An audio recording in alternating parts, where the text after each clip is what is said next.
आज मैं movie tell of tails को एक्सप्लेन करने वाली हूँ।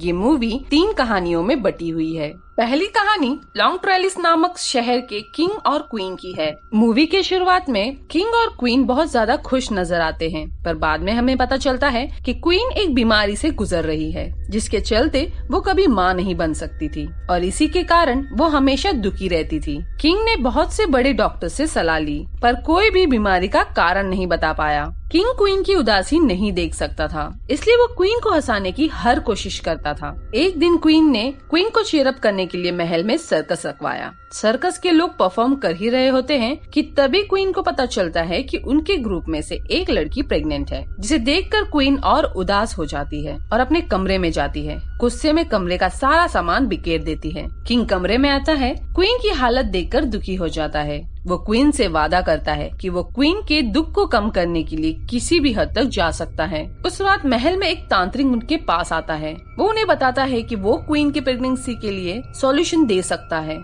इस पर किंग उसे कहता है कि इससे पहले भी काफी लोगों ने कोशिश की थी, पर कोई भी इसका सॉल्यूशन नहीं दे पाया। तांत्रिक कहता है क्वीन माँ बन सकती है, पर ये तभी हो सकता है अगर किंग अपने क्वीन के लिए सेक्रीफाइस देने के लिए रेडी हो। इस पर किंग कहता है मैं अपनी रानी के लिए कोई भी सेक्रीफाइस दे सकता हूँ। तांत्रिक कहता है कि मेरे तजुर्बे के हिसाब से कुदरत को बैलेंस में रखने के लिए हमें एक जान के बदले में एक जान देना होगा। तांत्रिक की ऐसी अजीब बातें सुनकर भी वो दोनों तांत्रिक की बातें मानने के लिए तैयार हो जाते हैं। इसके बाद तांत्रिक उन्हें पूरी बातें विस्तार से बताता है। तांत्रिक कहता है काले समुद्र में एक सी मॉन्स्टर रहता है, किंग को उसे मारकर उसके हार्ट को निकालना होगा। वो बताता है कि सी मॉन्स्टर का हार्ट क्वीन की बीमारी को ठीक करेगा। उस हार्ट को एक कुंवारी लड़की रानी के लिए तैयार करेगी। क्वीन को इसे खाना होगा और इस तरह क्वीन इंस्टेंटली प्रेग्नेंट हो जाएगी, यानी वो बच्चा एक ही दिन में क्वीन के पेट से बाहर आ जाएगा। दूसरे दिन किंग काले समुंदर जाने के लिए तैयार हो जाता है। उस समुंदर में किंग को वो सी मॉन्स्टर सोया हुआ मिलता है। किंग धीरे धीरे उसके और कदम बढ़ाते हैं। वो सोए हुए मॉन्स्टर के सर पर एक तेजधार तलवार से अटैक करते हैं। सी मॉन्स्टर दर्द के कारण तिलमिला उठता है, जिसके कारण किंग को पानी में कुछ भी साफ नजर नहीं आता और मॉन्स्टर की पूंछ किंग को लग जाती है, जिससे किंग बुरी तरह से घायल हो जाता है। किंग के लोग उस मॉन्स्टर के हार्ट को उसके शरीर से बाहर निकालते हैं, जिसे देखकर किंग बहुत ज्यादा खुश होता है और अपनी आखिरी सांसें लेता है। थोड़ी देर बाद क्वीन वहाँ पर आकर उस मॉन्स्टर के हार्ट को एक कपड़े में बांधकर ले जाती है। क्वीन मरे हुए किंग की तरफ गौर तक नहीं करती और सेल्फिश की तरह किंग को वहीं छोड़कर चली जाती है। उसके बाद महल में एक दासी जो कुंवारी थी, उसे इस हार्ट को क्वीन के लिए प्रिपेयर करने के लिए चुना जाता है। हार्ट को पकाते वक्त दासी को बहुत अनकंफर्टेबल फील होता है। उसे बहुत पसीना आ रहा था। थोड़ी देर बाद हम उस दासी के पेट को बड़ा होते हुए देखते हैं। उस हार्ट के कारण दासी भी प्रेग्नेंट हो चुकी थी। उसके बाद क्वीन भी उस हार्ट को खाती है और वो भी तुरंत ही प्रेग्नेंट हो जाती है। सीन चेंज होता है और हम क्वीन और दासी दोनों को अपने बच्चे को जन्म देते हुए हम देखते हैं। दोनों बच्चे सेम उम्र के और दिखने में भी एक जैसे थे। क्वीन अपने बच्चे का नाम एलियस रखती है और दासी के बच्चे का नाम होता है जॉना। अब हमें 16 साल बाद का सीन दिखाया जाता है। अब दोनों बच्चे बड़े हो चुके थे। क्वीन अपने बेटे को पाकर बहुत ज्यादा खुश थी। एलियस और जॉना कोई नॉर्मल बच्चे नहीं थे, इसलिए वो नॉर्मल दिखते भी नहीं थे। उन दोनों के बाल सफेद थे, जो उस सी मॉन्स्टर से उन्हें मिला था और इसी के कारण वो दोनों अपने बीच एक स्ट्रॉन्ग कनेक्शन को फील करते थे। दोनों एक दूसरे से दोस्ती कर लेते हैं और एक दूसरे के बहुत ज्यादा करीब आ जाते हैं। क्वीन को इनका फ्रेंडशिप बिल्कुल पसंद नहीं था। वो एलियस को वार्न करती है, ये कहकर कि तुम एक प्रिंस हो और एक नौकर के बेटे के साथ तुम कोई भी रिश्ता नहीं रख सकते, पर एलिस अपनी माँ की बात नहीं सुनता है और वो जोना से फ्रेंडशिप जारी रखता है। एक दिन दोनों पानी में तैर रहे होते हैं, जहाँ पर हमें पता चलता है कि एलिस और जोना के पास एक स्पेशल पावर्स है, जिससे वो लोग पानी के भीतर ज्यादा समय तक रह सकते थे। क्वीन दासी को वार्न करती है, अगर उसके बेटे ने एलिस से मिलना बंद नहीं किया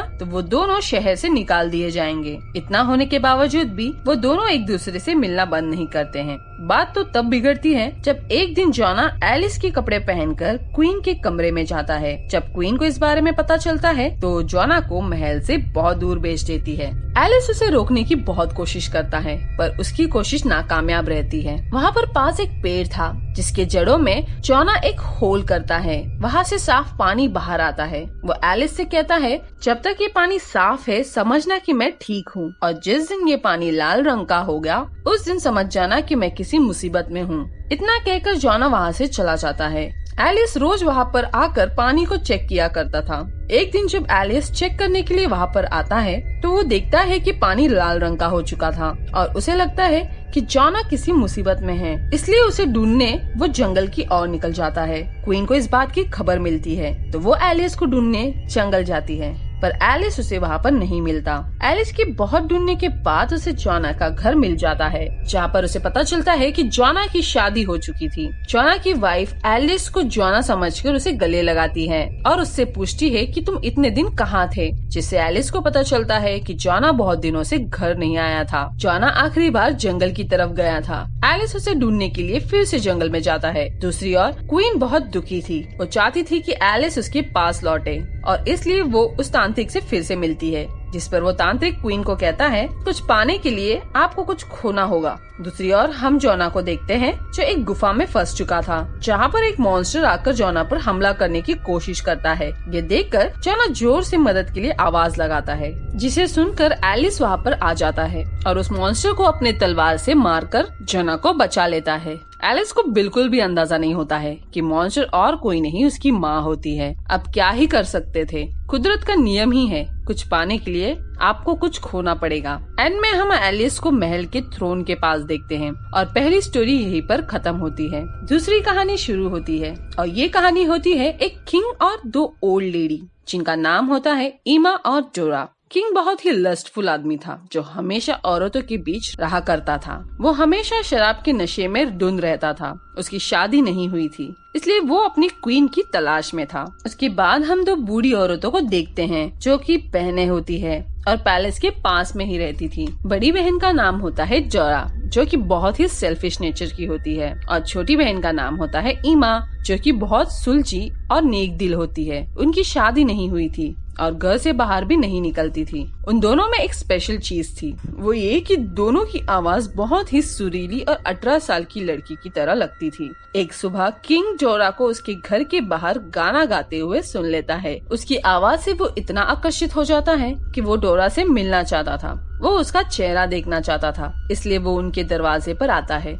क्योंकि जोरा की आवाज सुनकर उसे ऐसा लगता था कि वो कोई सुंदर और यंग लेडी है। जोरा और ईमा को पता चल गया था कि किंग उन्हें यंग समझकर उनसे मिलने आया था। जैसे वो दरवाजे पे नॉक करता है, दोनों बहनें डर जाती हैं कि कहीं किंग को उनकी उम्र के बारे में पता चल गया तो वो नाराज न हो जाए। किंग उसे उसका चेहरा दिखाने के लिए रिक्वेस्ट करता है। जोरा के दिमाग में एक आइडिया आता है और वो किंग से कहती है, मैं अभी अनकंफर्टेबल हूँ, इसलिए मैं आपको अपनी एक उंगली दिखाऊंगी, पर उसके लिए आपको मुझे एक हफ्ते का समय देना होगा। किंग मान जाता है। उसके बाद दोनों बहनें अपने उंगली को सुंदर और यंग बनाने में लग जाती हैं। वो दोनों इस पर बहुत मेहनत करते हैं, पर फिर भी उनकी उंगली बूढ़ी ही लग रही थी। जोरा अपने फिंगर पर कई दिनों से हर्ब्स लगा रही थी, पर कुछ भी नहीं होता है, और ईमा अपनी उंगली को कई दिनों से जुबान पर रखती है, जिससे उसकी उंगली थोड़ी यंग दिखती है। अब एक हफ्ता बीत जाता है और किंग का उनसे मिलने का समय होता है। जब जोरा अपनी उंगली न दिखाकर ईमा की उंगली किंग को दिखाती है। ये देखकर किंग खुश हो जाता है। वो अपने इमोशन को कंट्रोल नहीं कर पाता। उसे लगने लगता है कि उसे उसकी क्वीन मिल गई है।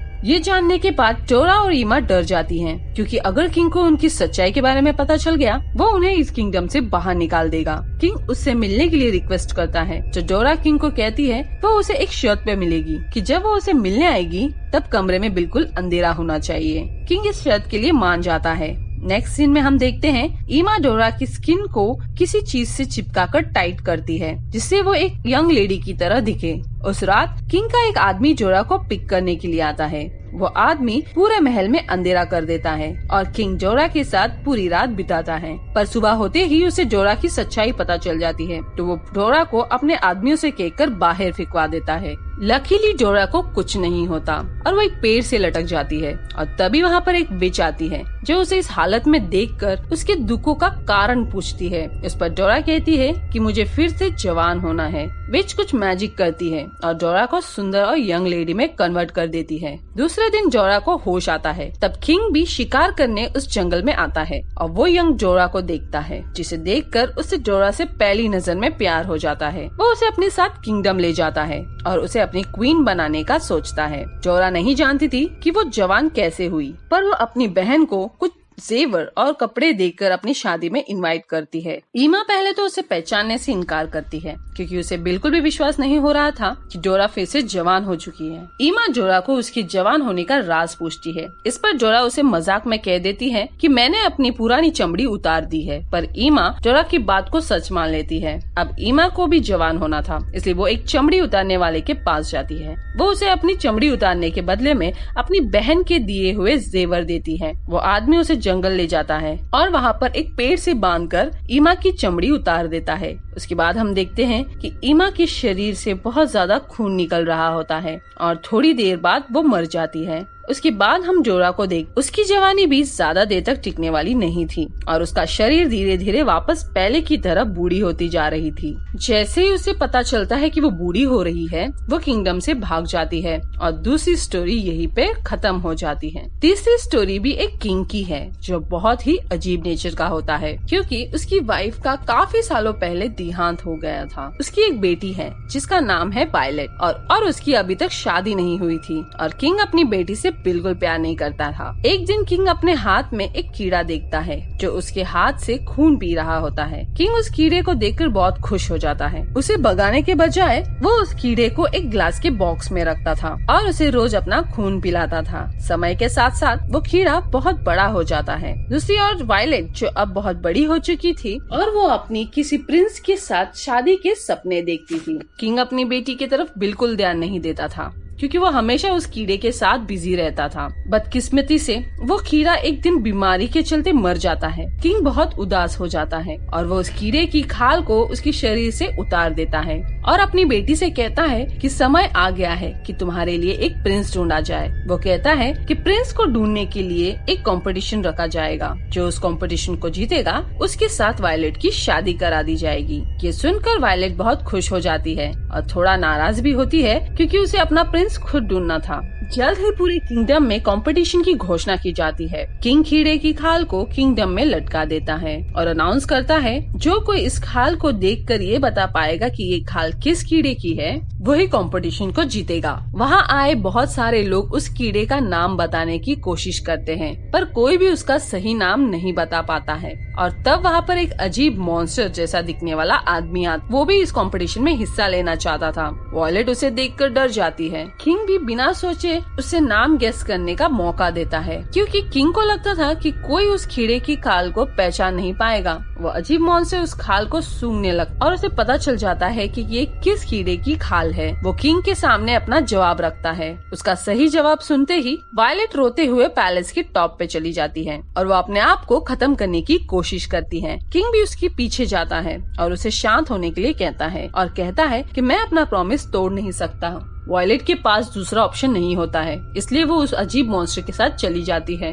वो उसे पैलेस से बहुत दूर एक ऊंची पहाड़ पर लेकर जाता है जहाँ से वो कभी भाग न सके। वायलेट रोज उदास रहती और रोती रहती। एक दिन जब वो मॉन्स्टर शिकार पर गया था, वो अपने बगल वाले पहाड़ पर एक औरत को देखती है। उसे देखते ही वायलेट रोने लगती है और उस औरत से वहाँ से निकलने के लिए मदद मांगती है। वायलेट उसे बताती है कि वो एक क्वीन है और ये भी बताती है वो यहाँ पर कैसे फंस गई। लेडी अकेली थी इसलिए वो उसकी हेल्प नहीं कर पाती है। लेडी उससे प्रॉमिस करती है कि वो अगले दिन अपने बेटों को लेकर उसकी मदद के लिए जरूर आएगी। अगले दिन वो लेडी अपने बेटों के साथ आती है और वो लोग वायलेट को एक रस्सी के मदद से बचाने लगते हैं कि तब वो अजीब मॉन्स्टर वायलेट का पीछा करता है। पर तब लेडी का बेटा उस रस्सी को काट देता है जिससे वो मॉन्स्टर नीचे गिर जाता है। वायलेट बच जाती है और वो उस लेडी की फैमिली के साथ जा रही होती है कि तभी वो मॉन्स्टर उन्हें ढूंढकर वहाँ पर आ जाता है और एक एक कर उस लेडी के फैमिली को मार देता है। वायलेट डर कर वहाँ से भाग जाती है और एक गुफा में छुप जाती है। वो मॉन्स्टर भी उसे ढूंढता हुआ उस गुफा में आ जाता है। उसे देखते ही वायलेट उसे गले लगाती है,